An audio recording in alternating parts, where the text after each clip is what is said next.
На 15-м съезде Союза писателей Таджикистана вице-премьер республики Матлубахон Сатарион зачитала послание президента страны Эмомали Рахмона к писателям, сообщает источник «Спутник Таджикистан». В своем обращении к литераторам Рахмон отметил, что сегодня писатели живут в сложном мире, сопряженном со стрессовыми ситуациями, которые не могут не отражаться на всем культурном процессе.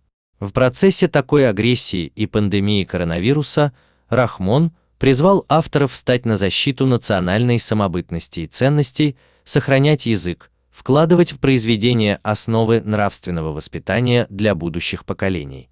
При этом президент заметил, что многие последние патриотические стихи не выходили за рамки лозунгов. Это особенно заметно в произведениях, посвященных президенту, единству, независимости, строительству Рагунской ГЭС.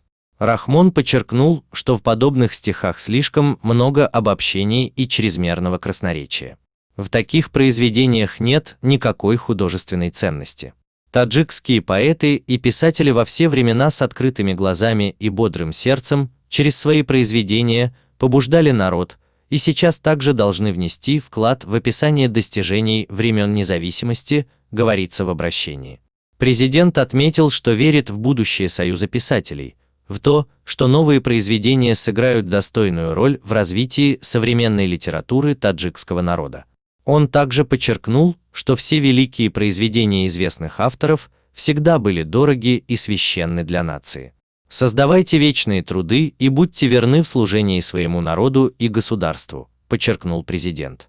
Отметим, что в состоявшемся сегодня 15-м съезде Союза писателей Таджикистана принимают участие более 202 членов Союза, а также многочисленные гости.